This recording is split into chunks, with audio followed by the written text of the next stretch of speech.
Ladies and gentlemen, the President of the United States, accompanied by Aisha Meza.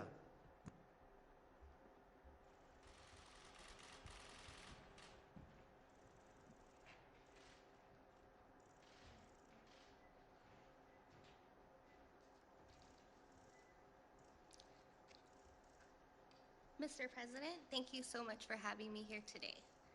I am so honored to be here to talk about an issue that is deeply personal to me, addressing the high cost of insulin and to tell my story. Imagine every day having to ask questions like, should I pay my rent? Or should I risk death by foregoing my medication? Should I buy groceries or my insulin and other necessary supplies related to diabetes? I had to make this choice relentlessly without relief every day. In 2012, at the age of 21, I was diagnosed with type 1 diabetes. Due to unforeseen circumstances, there came a time where I could no longer afford my insulin. I was forced to ration my supply of drug that is as vital to me as water. I felt myself growing weaker and weaker each day. I could actually feel myself slowly dying. One day I was rushed to the hospital where they told me I was in diabetic ketoacidosis, a life-threatening and potentially deadly complication of my illness. I slipped into a diabetic coma and I could have died. This was a terrifying incident. I was ashamed that I couldn't afford my life-saving medication. I didn't want to ask for help. I shouldn't have to ask for help. Insulin and healthcare should be affordable. Ever since my diagnosis, the cost of my diabetic medicine has dictated everything from what kind of job I can take, whether I can set aside some money for savings. Thankfully, I am now able to afford my insulin through my employer benefits. I'm fortunate, but I know there are thousands of people facing this struggle. The reality is that 1 in 4 patients with diabetes has had to ration insulin due to high drug pricing. President Biden gets it. He has a plan to not only save me and millions of people like me money, but also to give us the certainty, the ability to control our health without our health controlling us. For me, President Biden's Build Back Better Act would mean peace of mind. I know how fast our circumstances in life can change in addition to my illness. I am plagued with the fear that I may not be able to afford my insulin again. I want to see a future where young people like me don't have our lives revolve around our prescription drugs, and we don't have to make career and life choices around insurance benefits. That's why I'm so grateful for President Biden's leadership on tackling the high costs of prescription drugs, particularly insulin. And now, it's my honor to introduce my new friend, President Joe Biden.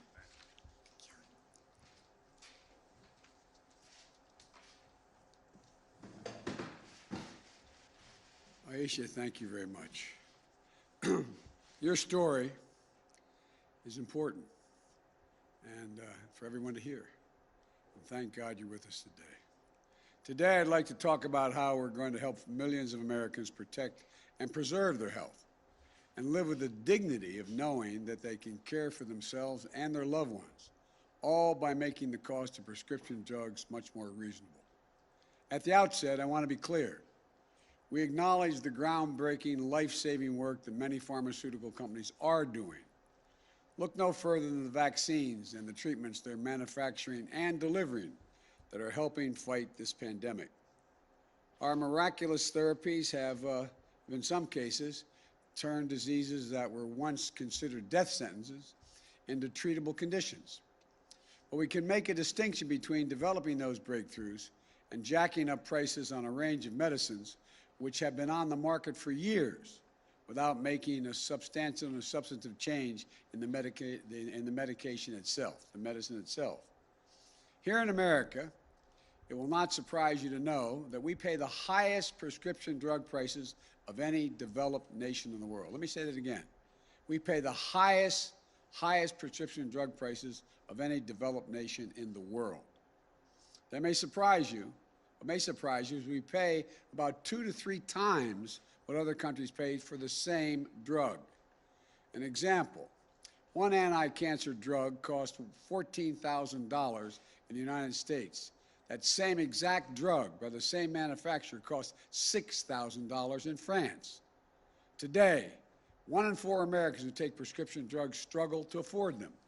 Nearly 30% of these patients have skipped doses of essential drugs that they have to take. Others have simply not fulfilled the prescription, tried to use over-the-counter drug and cut pills in half, or because they can't afford the cost of the prescription. You know, even if you think this doesn't affect you, it does. Everyone has less money in their pockets because high drug costs make health insurance more expensive for everyone. There aren't a lot of things that almost every American can agree on. But I think it's safe to say that all of us, whatever our background, our age, where we live, we can agree that prescription drugs are outrageously expensive in this country. It doesn't need to be that way. Under my Build Back Better bill, which is passed the House of Representatives, it won't be the same way. One of the most egregious examples of what's happening with drug prices regarding the treatment of diabetes and the cost of insulin, a drug that people with type 1 diabetes need to take throughout their lives to control their diabetes and stay alive. It's almost exactly 100 years ago that a 14-year-old boy in Canada, dying of diabetes, became the first person to receive an injection of insulin. Today, 1 bottle of this life-saving liquid costs less than $10 to manufacture. But in certain types of insulin, prices increased by 15% or more each year for the past decade. Depending on the nature of someone's type 1 diabetes, the average sticker price for a month's supply of insulin is about $375. But some people, it can be as high as $1,000 a month because they need to take more. I just met with 2 lovely women we see in front of me today here. And Sarah Skipper was diagnosed with type 1 diabetes at age 5. She has a sister, Shelby, who was diagnosed at age 8. She told me that affording insulin has been the challenge of her and her family's entire life. Sometimes she and her sister ration doses. In 2018, Sarah was no longer covered by her parents' policy. Although she was working 2 jobs, she hadn't met her health care plan's deductible, and insulin was about $1,000 a month supply for her. So she started sharing her sister's insulin from the same vial. At one point, because Shelby thought Sarah had taken her dose, that Shelby cut a dose in half because the bottle was sitting there and it would look like it was half empty. Is that correct? And at that time, she thought, well, I guess what? I guess she hadn't taken it yet. Shelby had been hospitalized as a consequence for 4 days, working 2 jobs, sharing insulin from the same vial in America. Shame on us as a nation. We can't do better than this. Sarah's about to start a new job and doesn't yet know what the insulin will cost. Sarah said, this is a quote, I wish I could make a decision that didn't include diabetes. She shouldn't have to ask such a question. You know, I think about what just happened with Aisha, who's diagnosed with diabetes 3 days before her 21st birthday, having to choose between rent and groceries and medication. Quote, relentlessly, without relief every day was your quote to me. Having to ration her supply and feeling herself, as she says, slowly dying, she ended up in a coma. Think about that. The difference between nearly dying and thriving is the cost of 1 drug. Sarah and Aisha are far, far from being alone. It's estimated that 34 million Americans, 10% of the population, have diabetes, including more than 1.5 million who have type 1 diabetes, requiring daily doses of insulin in varying quantities. Remember, all of this stress, hardship, suffering, and sacrifice is due to a drug that costs just a few bucks to make. One study found that Americans pay 10 times as much as other countries for insulin. These price increases are about companies looking to maximize profits, and nobody standing up for the patients. Nobody with the power to do something about it. It's enough, enough. Nobody has held the manufacturers accountable until now. My Build Back Better bill takes 3 key steps to lower the cost for families dealing with diabetes. First, we're going to cap cost sharing for insulin at $35 per month. That means you can't get charged more than $35 at a pharmacy counter for your insulin. That's across the board. Whether you get health insurance through your private policy, the Affordable Care Act marketplace, or through Medicaid, nobody is going to pay more than $35 for each month for insulin. Second, for people who don't have health insurance, we're helping you get insurance.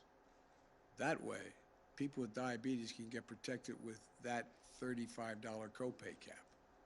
People who are uninsured today can visit healthcare.gov to check out the options. In many cases, people can get a full health care plan, including coverage for insulin and other prescription drugs, doctor visits, and hospitalizations for less than $10 a month if you sign up for the plan. If you live in a state that has refused to expand Medicaid under the Affordable Care Act, my Build Back Better bill is going to fix that as well. These changes are going to ensure access to affordable coverage for millions more Americans and help more people with diabetes get coverage they desperately need. Third, we're going to end the days when drug companies could increase their prices with no oversight and no accountability. Going forward, drug companies that increase their prices faster than inflation are going to face a steep excise tax. In other words, if you're saying to we're saying to drug companies, if you're finally doing it because to be accountable, when your prices to the American people go up, you're going to be accountable. This is important, not only from a health standpoint, but from the standpoint of personal dignity. Imagine if you're a parent of one of the roughly 200,000 young people in this country that suffer from type 1 diabetes. Imagine if you can't afford their insulin. It's not only a risk to your child's life, it deprives you of your dignity. Just imagine, as a parent, having a child with type 1 diabetes and not a damn thing you can do about making sure they have it. You've sold what you can sell. You don't have the money to get it done. Well, my plan addresses an additional fear patients face, which is that when their children are starting their careers and are no longer eligible in their parents' health care plan, they'll be able to get insulin that they need. Outrageous costs affecting everyone across the board, spanning every kind of condition and disease. I remember what it was like when my mom, when she got older and moved in with us. Her prescription drugs were thousands of dollars on a monthly basis. Fortunately, I had 3 other siblings, and we collectively had the means to chip in, so she didn't have to exhaust all of her savings and sell whatever she had left to make sure she could get her drug costs covered. So I'm committed to using every tool I have to lower prescription drug costs for Americans, consistent with the drug companies getting a fair return on their investment. To really solve this problem, we need the Senate to follow the House of Representatives' lead and pass my Build Back Better bill, in addition to the specific progress that the Build Back Better bill is going to make for families facing diabetes. It will also take the additional step of lowering drug costs for people on Medicare. Right now, the only thing Medicare is not allowed to negotiate, they can negotiate the cost of doctor's visits, hospitalization, all the rest. The one thing they can't, as a matter of law, they are not allowed to negotiate the price for prescription drugs. For everything else, doctor's visits, crutches, they can negotiate. My plan gets rid of that prohibition.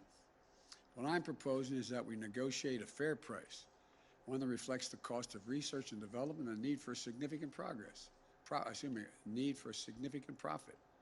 But that is still affordable to consumers.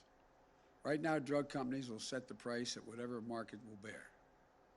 My plan also caps the amount that seniors on Medicare have to spend on prescription drugs each year to no more than $2,000 per year, with Medicaid and drug companies picking up the rest of the cost. And again, our plan says that any drug company can only raise prices based on the rate of inflation and caps insulin cost sharing at $35 a month. So let me close with this. I've long said health care should be a right, not a privilege in this country. And the women I've met with today, and millions like them, are the reason why. People for whom the cost of one drug is the difference between hope and fear, life and death, dignity and dependence.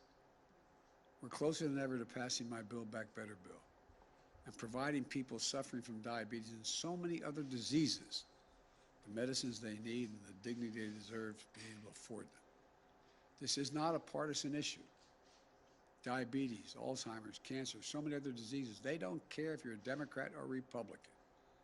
It's not about whether or not your loved ones can afford a prescription drug you need. So we need Congress to finish the job, to come together and make a difference in people's lives. I want to thank both the guests here today for being so straightforward with me. We had a good conversation in the office before coming over here. I admire you both. I admire you both. And as my grandpapa used to say, with the grace of God and the goodwill of the neighbors, we're going to get this done. So you don't have to worry every single day about what you're going to be able to do. God bless you all and God protect our troops. Thank you so much.